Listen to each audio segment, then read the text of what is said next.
Before we get started, Good Earth security fixtures are incredibly easy to install, and you can do it in essentially 4 easy steps.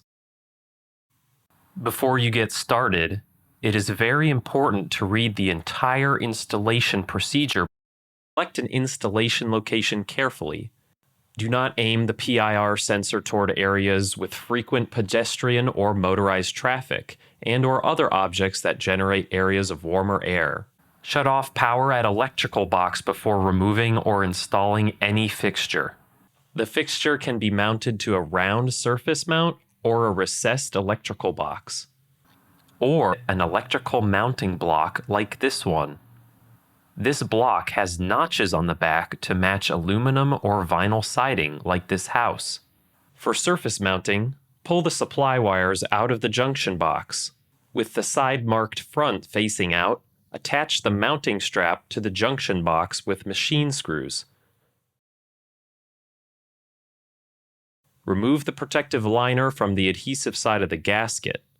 Guide the J-box wires through the gasket opening. Push the ends of the house wires from the J-box into the contact holes of the electrical disconnect plug from the hardware kit. Carefully match the color of the black and white wires corresponding to the color-coded surface of the connector. Insert the house ground wire into the hole marked by the red surface. In one hand, hold the fixture up, and with the other, connect the disconnect plug side hooked up to the junction box into the disconnect plug side connected to the fixture. Carefully, push excess wires and the electrical disconnect plug back into the electrical box. Align the center holes of the fixture and mounting straps. Insert the long machine screw through the fixture's center hole and drive into the strap.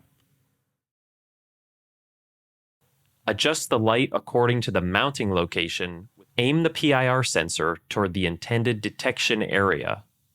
Restore power to the electrical box and turn the light on. Your installation is finished. If you have not already, download the Good Earth app and watch the video that shows you how to pair your smartphone to the light.